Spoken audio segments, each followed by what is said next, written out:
A very warm welcome to all those who are watching the channel and the video. So, good morning, all of you, or good evening, whatever is the time in which you are watching. So, बच्चों आज हम लोग class 9 के physics के second term का portion शुरू करने जा रहे हैं. वो ग्रेविटेशन चैप्टर में ही है और वो टॉपिक है प्रेशर, थ्रस्ट एंड प्रेशर. तो बच्चों इस चैप्टर में मेनली हम लोग को लिक्विड प्रेशर के बारे में जानना है, फ्लोटेशन के बारे में जानना है. बट उसके पहले, लिक्विड प्रेशर के पहले हम लोग सॉलिड के कारण एक्सर्टेड प्रेशर को भी पढ़ेंगे. तो चिल्ड्रन, फिजिक्स के जिस ब्रांच में हम लोग पढ़ते हैं लिक्विड से रिलेटेड प्रॉपर्टीज को, उसको हम लोग कहते हैं hydrostatics. What I told you, physics के जिस पार्ट में हम लोग लिक्विड से के प्रॉपर्टीज को स्टडी करते हैं उस पार्ट को हम लोग कहते हैं hydrostatics. And children, liquid pressure में हाइड्रोस्टैटिक्स में हम लोग क्या कहते हैं, दो लॉ को मेनली फॉलो करते हैं.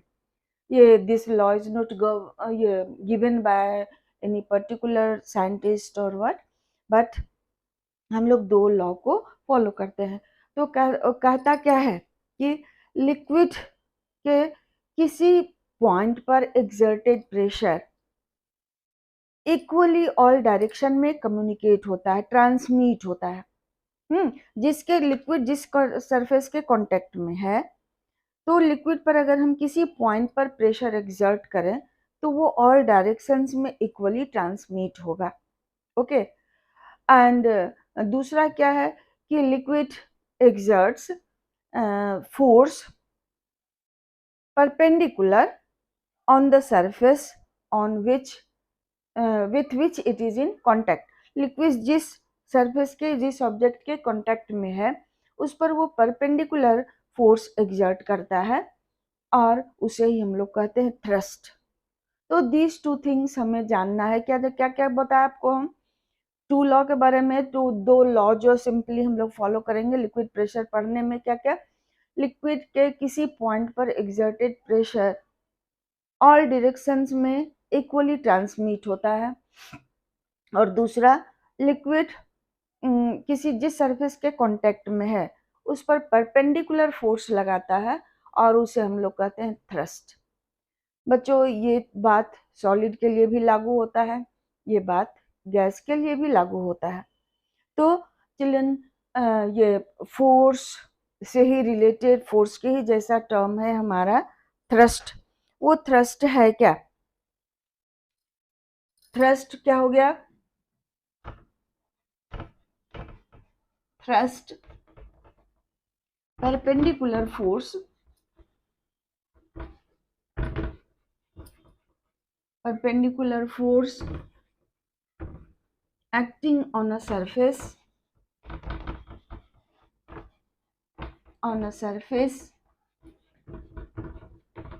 is called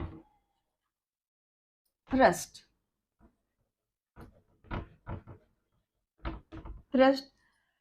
Then children, we need to think that अगर मान लीजिए मैं खड़ी हूँ सरफेस फ्लोर पर, तो मैं अपने वेट के बराबर परपेंडिकुलर फोर्स लगा रही हूँ फ्लोर पर, क्योंकि वेट क्या है? The force with which earth pulls us towards itself. और ये परपेंडिकुलर फोर्स होता है, वेट हमारा जो अर्थ के सेंटर की ओर लगता है. ठीक है. तो ये जो हमारा थ्रस्ट है ऑब्जेक्ट के वेट के बराबर होगा, because thrust is also force. ये परपेंडिकुलर फोर्स है, इसको हम लोग परपेंडिकुलर फोर्स भी कहिएगा और एक और नाम है इसका कंप्रेसिव फोर्स भी इसको कहते हैं. Compressive force acting on a surface is called thrust. ठीक है. तो ये थ्रस्ट किसके बराबर हो गया? परपेंडिकुलर फोर्स के बराबर हो गया. यही किसके बराबर हो गया? Weight of an object. Weight of an object के बराबर हो गया थ्रस्ट. ओके. तो like suppose my mass is 70 kg, then how much thrust I am exerting on the floor, then you will be able to calculate this one. 70 into 9.8 or 10 Newton will be my weight, that will be equal to the thrust acting on the floor or on the surface. Okay, so children यहाँ तक आपका clear हो जाना चाहिए. If you want, you can note down this one also, that will act like your notes for your further study. So now अब हम लोग शुरू करते हैं प्रेशर को. बच्चों अब देखिए हम लोग जैसे थ्रस्ट, ये प्रेशर और फोर्स एक ही जैसा टर्म जैसा यूज करते हैं. हमने किसी चीज को खींचा, किसी चीज को धक्का दिया, तो हम कहे कि प्रेशर अप्लाई किए हमने. बट बच्चों ये क्या होता है, प्रेशर को आप कह सकते हो क्या, फोर्स का इफेक्ट. किसी ऑब्जेक्ट पर हम कितना जो फोर्स लगाए उसके कारण उस सरफेस पर उस ऑब्जेक्ट पर उस फोर्स का क्या इफेक्ट हुआ, कितना इफेक्ट हुआ, that is measured by measuring pressure. तो प्रेशर को हम लोग कैसे डिफाइन करेंगे, force exerted on unit area of a surface. Thrust acting per unit area of a surface is called pressure. Thrust acting on unit area of a surface is called pressure. So let's write this one.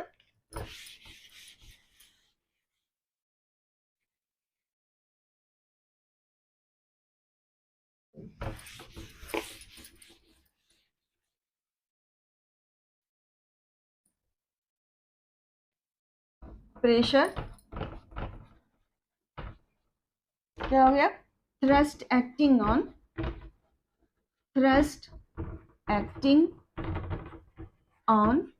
unit area of a surface.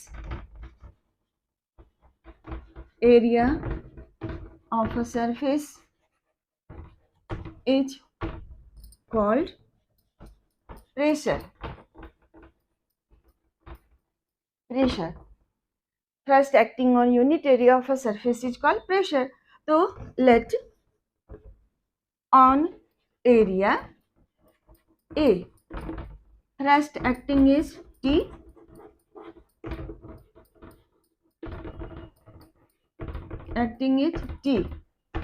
so on area 1, unit area कहने का मतलब 1 metre square, 1 centimetre square, like that.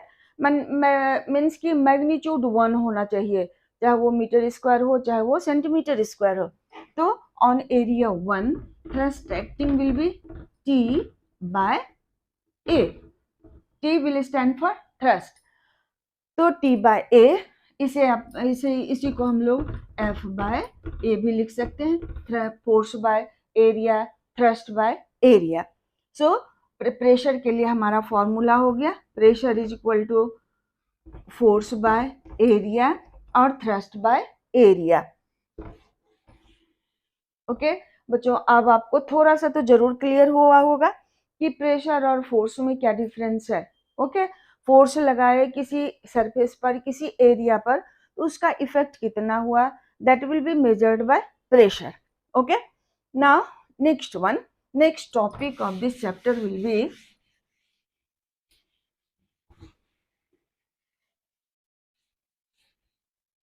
SI unit of pressure.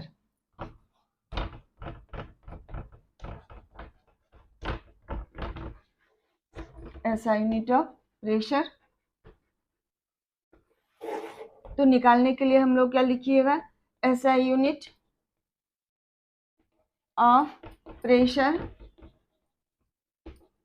is equal to SI unit of force by SI unit of area. तो SI unit of force क्या हो गया, Newton. अगर आपको याद हो, एरिया का SI यूनिट मीटर स्क्वायर. इसी को हम लोग कैसे लिख सकते हैं, न्यूटन पर मीटर स्क्वायर. इसी को हम लोग लिख सकते हैं पास्कल, सिंबल होगा PA. पास्कल। ओके, तो ये हमारा हो गया SI unit of pressure. Okay children, then I think you would have understood this one because 8 में भी तो हम लोगों ने प्रेशर पढ़ा ही था, ये सारी बातें हम लोगों ने पढ़ी थी 8 में। अब देखते हैं कि ये हमारा प्रेशर का हो गया फॉर्मूला। अब देखिए इसके बाद क्या है कि factors on which pressure depends.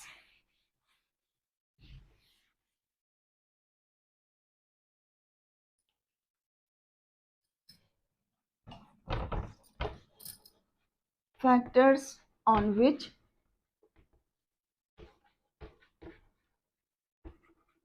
pressure depends। तो फॉर्मूला हमारा प्रेशर के लिए क्या है, thrust by area. Obviously pressure force पर डिपेंड करेगा, एरिया पर डिपेंड करेगा। इफ आई आस्क यू, अब बताइए आप, अगर एरिया ऑफ कांटेक्ट सेम हो, ठीक है, तो हम क्या कर सकते हैं, ये सेम हो, एरिया सेम हो, एक्सर्टेड प्रेशर फोर्स के डायरेक्टली प्रोपोर्शनल होगा और नहीं। Is it children? अगर I am having a nail and this hammer, बच्चों, तो अगर इस हैमर को हम दीवार में मारते हैं नेल पर तो फोर्स कम लगाए, एरिया नेल सेम रखते हैं हम लोग।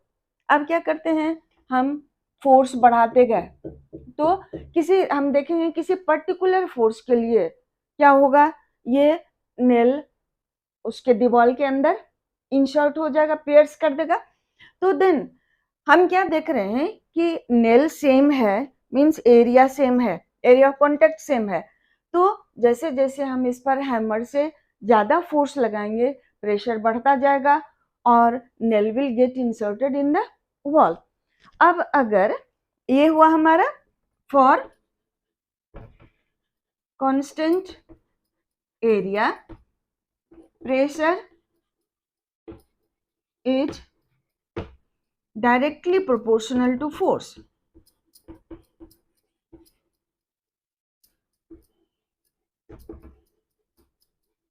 नल टू फोर्स, इसका डायरेक्टली प्रोपोर्शनल करने का मतलब अगर F बढ़ेगा तो प्रेशर का वैल्यू भी बढ़ता जाएगा, लेकिन एरिया सेम होना चाहिए। ओके चिल्ड्रन, बट अगर मान लेते हैं हम नेल का एरिया ये बढ़ा दें, ये रखे हम दीवार के तरफ और इधर से हम हैमर करें, तो क्या देखिएगा कि बहुत फोर्स लगाने के बाद भी हो सकता है ये नेल अंदर ना जाए, क्योंकि अब एरिया का वैल्यू बढ़ गया और प्रेशर का वैल्यू कम हो गया।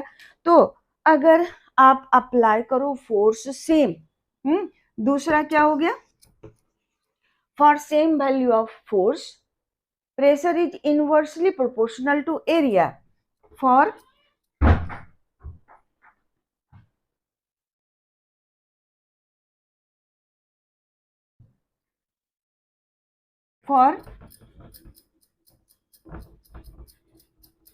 same value of force,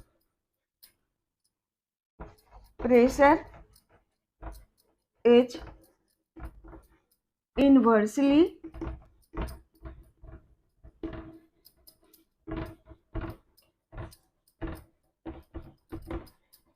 proportional to area।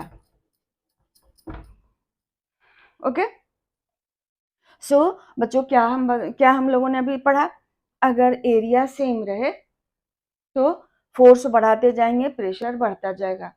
अगर अप्लाइड फोर्स सेम है तो अगर एरिया बढ़ेगा तो प्रेशर कम होगा, इनवर्सली प्रोपोर्शनल होगा, उल्टा। तो एरिया बढ़ेगा, प्रेशर कम होगा, एरिया कम होगा, प्रेशर ज्यादा होगा। ओके, तो चिल्ड्रन इस फैक्ट पर we have many things are based in our daily life. हम लोग बहुत चीज अपने डेली लाइफ में इस फैक्ट पर यूज करते हैं और आप लोग इसको फील भी करते हो, हम लोग इसे जानते भी हैं, but we use this one. लेकिन क्या होता है, क्या हमें प्रॉपर आप बच्चे हैं, अब प्रॉपरली आपको इसका वो रीजन नहीं पता है, so you can not explain but use those things. ठीक है, तो अब हम लोग देखते हैं क्या क्या उसका यूज है। क्या होता है, मान लीजिए हम सैंड पर खड़े हैं, तो हमारा पैर नीचे धंस जाता है।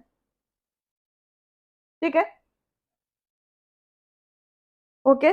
अब देखिए तो क्या होगा वहां, अगर हम उस पर लेट जाएं तो क्या होगा, नहीं जाएंगे अंदर, क्योंकि जब हम खड़े हैं तो हमारा फुट का एरिया कम है। जब हम लेट गए उसके रिस्पेक्ट में तो वहाँ एरिया कम हो गया, फोर्स तो हम खड़े हैं या लेटे हैं सेम है। तो क्या होगा, हम लोग वहाँ किस फैक्ट का हम लोगों ने यूज किया, pressure is inversely proportional to area when force is constant. हमारा फोर्स, हमारा वेट तो सेम है चाहे मैं खड़ी हूँ या लेटी हूँ, लेकिन जब मैं खड़ी होती हूँ सैंड पर हमारा पैर नीचे धंस जाता है, लेकिन अगर हम लेट जाएं तो नहीं धंस पाएंगे क्योंकि लेटने के समय हमारा एरिया ऑफ कांटेक्ट ज्यादा है। बच्चों, अगर मान लीजिए हमें ये फ्रूट काटना है तो हम ये जो एज है, शार्प एज है, उससे अगर हम फ्रूट को काटना चाहेंगे तो इजीली कट कर सकते हैं, क्योंकि एरिया कम है, प्रेशर ज्यादा लगेगा। लेकिन अगर हम इधर उल्टे तरफ से ब्लंट साइड से अगर हम काटना चाहते हैं तो ये नहीं कटेगा, क्योंकि एरिया ज्यादा हो गया। हम उतना ही अगर फोर्स लगाते हैं तो प्रेशर कम होगा, क्योंकि एरिया ज्यादा हो गया, प्रेशर कम लगेगा, and the fruit won't be cut by the blunt knife. तो इस तरह से हम लोग और भी बहुत सारा एग्जाम्पल देखे होंगे। घर, बड़ा बड़ा बिल्डिंग बनाते हुए फाउंडेशन बनाया जाता है चौड़ा ना, सो दैट कि पूरे दीवार का तो फोर्स उसी पर, वेट उसी फाउंडेशन बेस पर लगेगा। तो अगर वो चौड़ा नहीं बनाया जाएगा तो उस पर ज्यादा प्रेशर एक्सर्ट होगा and it can sink more inside the earth. तो foundation of buildings are made broader, ये when in a sports shoe small spikes are provided, that is for friction increasing, for the purpose to increase friction, children. So like your strap of your school bag is made broader, अगर पतला वो रहता तो आप अपने school bag को easily नहीं carry कर पाते, क्योंकि पतला होता तो एरिया कम होता और हमारे शोल्डर्स पर ज्यादा प्रेशर एग्जर्ट होता, तो हम लोग उसको इजीली नहीं कैरी कर पाते। इसलिए प्रेशर को कम करने के लिए उसके स्ट्रैप को ब्रॉडर बनाया जाता है।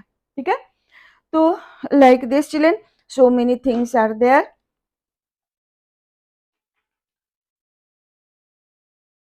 na।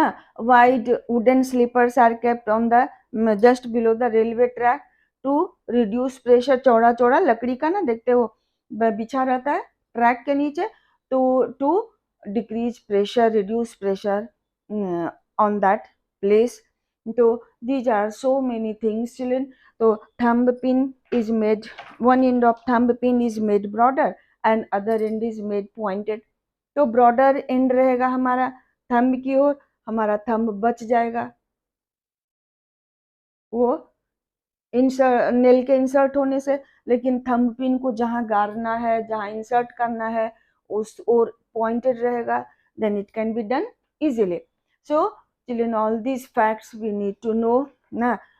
तो solid pressure depends upon all these things. अब क्या करते हैं,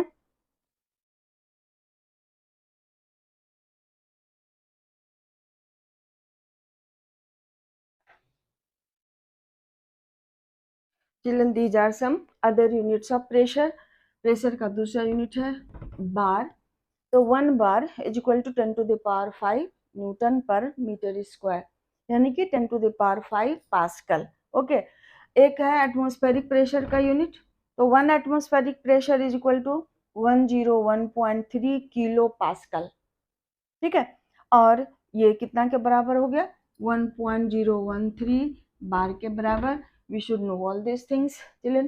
so today we studied about definition of pressure, then formula for pressure, factors on which pressure depends, then the unit of pressure and its some application in daily life. So in next video we will solve some numericals, and then after that we will start liquid pressure and fluid pressure. So children, that's all for today. Thank you for watching the video, and if you get benefited from the video, I will be happy from that. And thank you for watching. Like and subscribe, and also comment if it is good or not, if it is like that you can understand this one or not. Thank you for watching.